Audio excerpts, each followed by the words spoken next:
Mr. Brown can move. Can you? Do you have this book? Thumbs up if you have this book.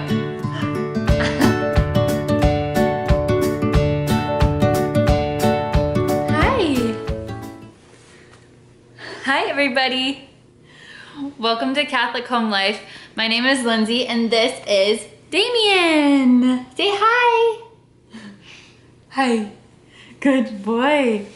So I saw a few other mommy channels doing something like this. They called it Laundro-Chat, and I thought it was really fun. And actually I folded my laundry while I watched them fold their laundry, and they just chit-chatted, and I thought it was a really fun idea for a video because moms are busy, and so I don't know how I'm gonna find time to film all the videos that I want to do.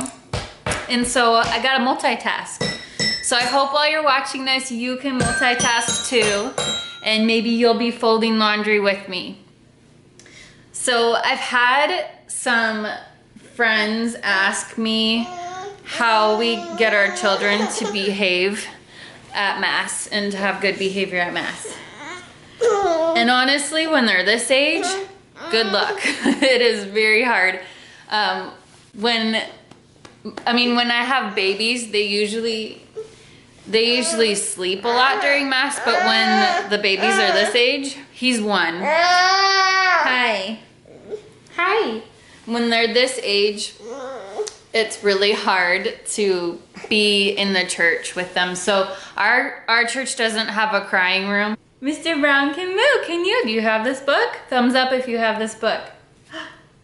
So anyway, usually when they're like younger babies, they will sleep during Mass, which is wonderful. But toddlers are a challenge. And like I was saying, we don't have a crying room at our church. We just have a pretty large vestibule. Yeah, it's a book. We have a large vestibule that whenever a toddler is being loud in the church, we take them out. I heard a reflection once that was really, really beautiful about how taking a child out to be in the vestibule is kind of like being in purgatory, because you're right outside the heavenly banquet. Like, you can just see it, it's right in your grasp, but you're just not quite there. So whenever I have to be in the vestibule with a toddler who can't behave in the church, I just think about purgatory, and it just helps. It helps to, and to pray for the souls in purgatory while I'm out there with the toddler. So anyway, but with our older children, something that has finally worked for us, we used to tell them, like, we used to talk to them and reprimand them when they weren't behaving in the church, but it just got to be a big disturbance. So something that we started doing is we have an incentive for after Mass, which is, we call it a Mass treat, and it's usually a lollipop or candy, or it could be going to a park or something like that. And what we do is we do 3 strikes, you're out. So what I really like about it is it's something that we can do and it's silent. So what I mean by that is if one of our children is misbehaving, we look at them and we hold a finger up and look at that child and make eye contact with them, and they know that they have 1 strike. And then if they get 2 strikes, it gets a little more serious, and then 3 strikes means that they lose their Mass treat. Our Lord is merciful with us, so I try to be merciful with my children, and if they get 3 strikes, they're always sad about it, and sometimes they'll whisper like, can I earn it back?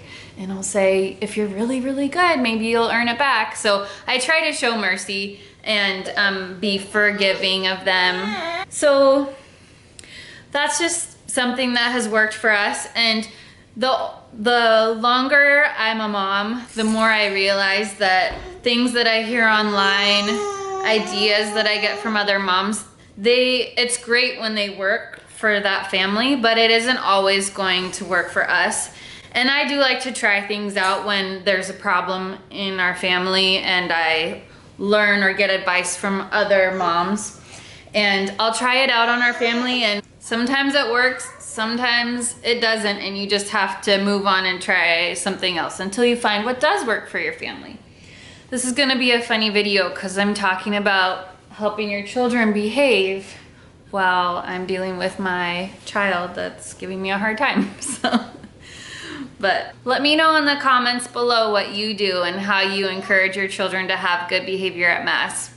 I think it helps when your children get older to really explain what's going on so that they can really participate in the Mass and follow along. At our church, they hand out the children's Magnificat, which is just a few pages, and it has all the parts of the Mass and the readings for that Sunday, and usually some fun activities in it that the kids can be doing, like little games, word searches.